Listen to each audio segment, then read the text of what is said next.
Federal agents carried out a massive overnight operation in Minneapolis, raiding multiple sites and arresting several suspects linked to a hidden criminal network. Authorities seized tons of narcotics, military-grade weapons, cash, and classified documents. Officials say the operation exposed a nationwide system of corruption and illegal smuggling. Remember the promise? We will stop the flood of drugs poisoning your children, your communities. Tonight, 11:45 p.m., Minneapolis. A high-ranking military officer has been exposed. Tons of narcotics, military-grade weapons, and a raid unlike any other are unfolding. The city holds its breath as over 60 federal agents prepare to move. The streets of Minneapolis were eerily silent as 6 unmarked trucks glided to a stop outside a shadowed warehouse. Engines hummed softly like whispers in the night. Over 60 FBI, ICE, and ATF agents positioned themselves, rifles at the ready, every movement deliberate. Tension was thick, and each agent's breath was measured. A metal battering ram crashed against the side door, steel twisting with an ear-splitting groan. Agents poured in immediately. Within seconds, a storm of gunfire erupted. Echoes of automatic weapons and shouted commands filled the air. 10 minutes of relentless chaos later, silence returned. Only smoke, chemicals, and fear lingered. Inside, the scene was staggering. 2 tons of cocaine, 7 tons of fentanyl, and massive caches of heroin lay scattered. Military-grade armor, rifles, and grenade launchers were strewn across the floor. Stacks of cash, amounting to hundreds of millions of dollars, lined the walls. Yet the most shocking discovery was not the drugs or money. On a steel table lay classified documents, maps, and signatures. At the top was a single name: General Marcus Cain, U.S. Army. This was not street-level crime. This was a deep-rooted operation from inside the system, and it was only the beginning. General Marcus Cain, 54, came to the United States as a young immigrant. At 18, he joined the Army, swearing to defend the nation. He earned respect in infantry, logistics, and intelligence units, and his rise through the ranks was meteoric. Access to secrets, supply routes, and military bases came with ease. Many expected him to retire with honors, but ambition slowly mutated into corruption. Cain realized that real power was not in weapons or soldiers, but in control of movement. He began manipulating cargo routes, shipping manifests, and military transports. Planes carrying equipment became drug shipments. Trucks with official markings moved through checkpoints unchecked, carrying tons of narcotics across the country. Cain expanded his operations globally, forming alliances with the Sinaloa cartel, CJNG, and armed networks in the Middle East. His financial network was flawless. Money moved through small banks, investment firms, and charitable foundations. All legal on paper, all criminal in reality. Officials, judges, and officers either turned blind eyes or became complicit, bribed, threatened, or persuaded that they were serving national interests. Cain weaponized trust and reputation, using loyalty and authority as shields for his empire. Evidence pointed to an industrial zone on the outskirts of Minneapolis. To the casual observer, it appeared abandoned. Warehouses rusted, fences broken, lights out.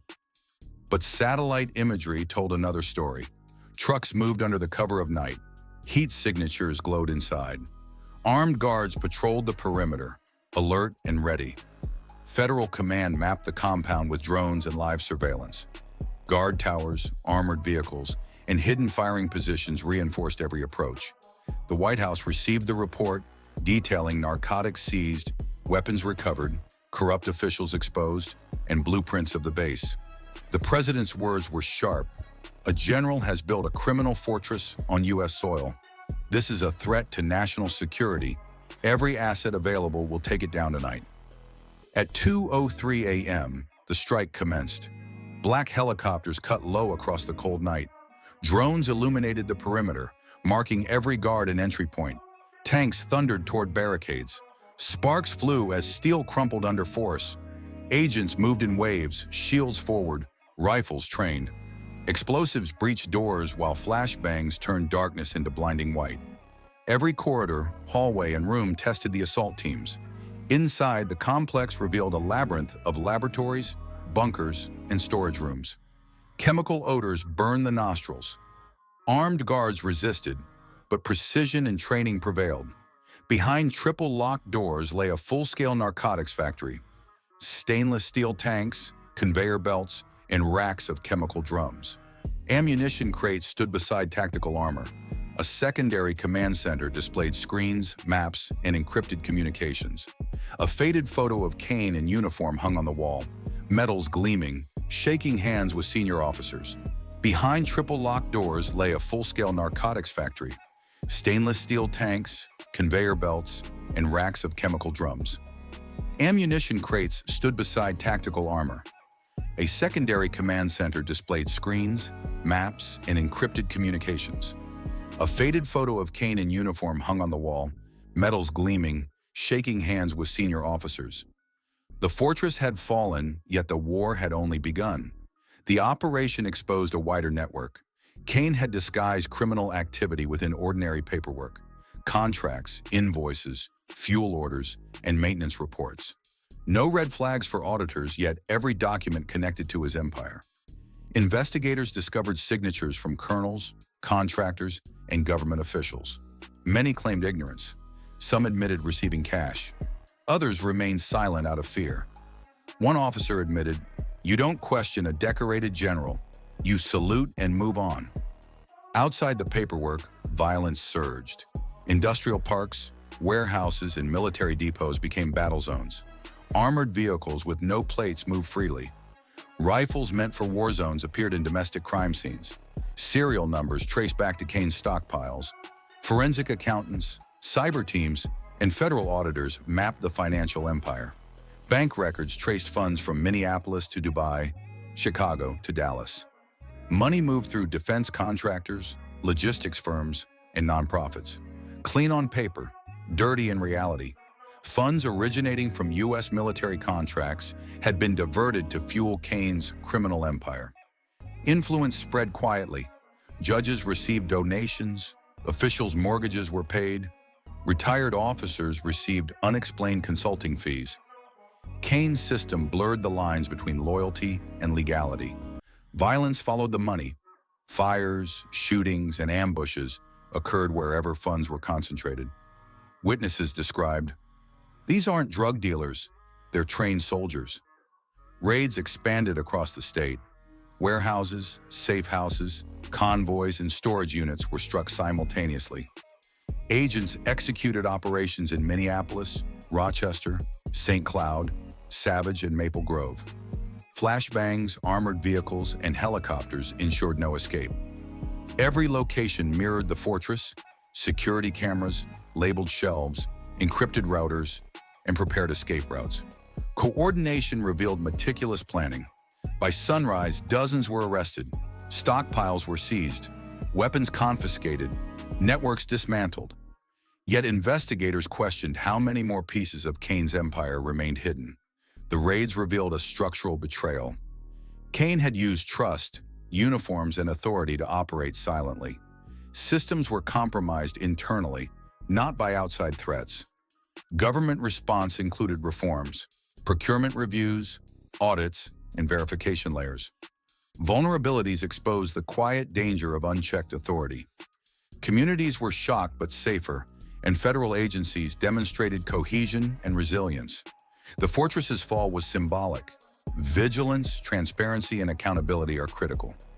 Power misused quietly is far more dangerous than overt threats. The story of Operation Iron Wolf is not only about danger, but about resilience, the capacity of federal agencies to respond, and the courage to confront threats that hide in plain sight. The investigation continues. Hidden networks remain, and the work to dismantle them is ongoing. Intelligence units, auditors, and law enforcement remain on high alert, tracing financial flows, monitoring transport routes, and intercepting potential criminal activities. Even as physical structures were destroyed, evidence collected revealed the system's vulnerabilities. Layers of bureaucracy and authority had allowed one man to manipulate resources, conceal illegal activity, and control vast networks of drugs, weapons, and money. Every discovery uncovered new questions. How deep does the corruption go? How many officials unknowingly facilitated Cain's empire? Which supply chains were compromised and which are still at risk? Communities affected by Cain's operations are now demanding answers, and the weight of betrayal is heavy in the air. Families who had once lived their lives oblivious to the creeping danger now confront a stark and frightening reality. The very streets they walked, the schools their children attended, the neighborhoods they called home, had been silently infiltrated by weapons and narcotics flowing through a network they never knew existed. Parents who once felt safe now question every shadow, every unknown vehicle parked along a quiet street, and every unfamiliar face in their communities. Local governments, shaken by the revelations, have scrambled to coordinate with federal agencies, initiating emergency protocols and immediate monitoring programs designed to prevent such exploitation from ever occurring again. These measures, though robust, reveal a sobering truth. Trust, once broken, is not easily restored in long-term federal supervision. The fallout from the case forced the military to overhaul its internal audit systems, implement stricter communication tracking, and introduce advanced verification technology intended to detect unauthorized access in real time. Yet the story did not end with the sentencing. Months after the final verdict, investigative reports continued to surface as analysts uncovered even deeper layers of corruption. Offshore financial trails revealed additional shell companies linked to Reed's network, and encrypted digital logs recovered from seized hard drives suggested the possibility of yet unidentified collaborators.